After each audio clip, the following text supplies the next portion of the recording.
అనంతపురం జిల్లా బుక్కపట్నం చెరువులో జలహారతి కార్యక్రమం జరిగింది. అనంతపురం పంటల సాగుకు ఎమ్మెల్యే సింధూరారెడ్డి తూముల ద్వారా నీటిని విడుదల చేశారు. కృష్ణా జలాలతో రైతులు బంగారు పంటలు పండించుకోవాలని సూచించారు. నియోజకవర్గంలో అన్ని చెరువులు కృష్ణా జలాలతో నింపుతామని సింధూరారెడ్డి హామీ ఇచ్చారు. బుక్కపట్నం చెరువు నిండి ఎంత అద్భుతంగా కనిపిస్తుందంటే సముద్రం మన ఊరికి వచ్చిందా అన్నంత ఆనందంగా కనిపిస్తుంది. ఇంకా మనము నీళ్ళ కోసము ఎంత కష్టపడ్డారో కొన్ని సంవత్సరాల క్రితము దాదాపు 17 సంవత్సరాల్లో 34 సార్లు మనకి డ్రాట్ వచ్చిన ఒక కండిషన్ మనం చూసాం సత్యసాయి జిల్లా ఉమ్మడి అనంతపురం జిల్లాలో. ఇప్పుడు అలాంటి సిచ్యువేషనే లేదు. ఒక కొత్త కోస్తా రీజను మన కోస్తాలో ఎలా అయితే బాగా పంటలు పండుతాయో అంతకంటే గొప్పగా ఒక అగ్రికల్చరల్ హబ్ లేదంటే హార్టికల్చరల్ హబ్గా మారే ఒక సిచ్యువేషన్ మన ఉమ్మడి అనంతపురం జిల్లా సత్యసాయి జిల్లాలో కూడా కనపడుతుంది. రైతులు ఒక్కటే ఆలోచన చేయాలి, ఏ పంట వేయాలి అనేది ఒక్కటే కరెక్ట్గా మనం ప్లాన్ చేసుకొని ఆలోచించి వేయగలిగితే ఇంకా మనకు తిరిగే ఉండదు. ఒక మంచి స్పిరిచువల్ సెంటర్ పుట్టపర్తిని మెయిన్గా హబ్గా పెట్టుకొని ఒక టూరిజం స్పాట్ లేదంటే ఒక దేశంలోనే ఒక మంచి స్పిరిచువల్ సెంటర్ డెవలప్ చేయాలి.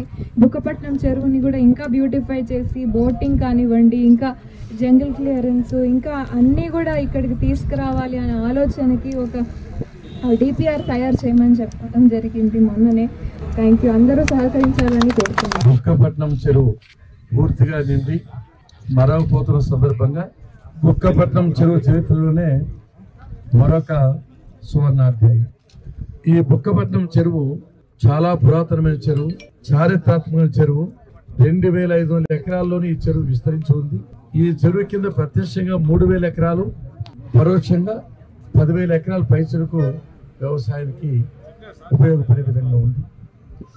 దీని కెపాసిటీ 0.5 TMC. ఈ చెరువును 2014-19 సంవత్సరంలో నేను మంత్రిగా ఉన్నప్పుడు కరువు కాలంలో కూడా 3 సార్లు నింపడం జరిగింది. తర్వాత తిరిగి మళ్ళీ అధికారంలోకి వచ్చాము. నీళ్లు బాగా రావాలి, చెరువు పూర్తిగా నిండాలని ఆలోచన చేత మొత్తం అన్ని నివా కెనాల్ను లైనింగ్ చేయడం జరిగింది. మన నియోజకవర్గంలో దాదాపు 80 కిలోమీటర్ల పై చెరుకు లైనింగ్ చేస్తాం.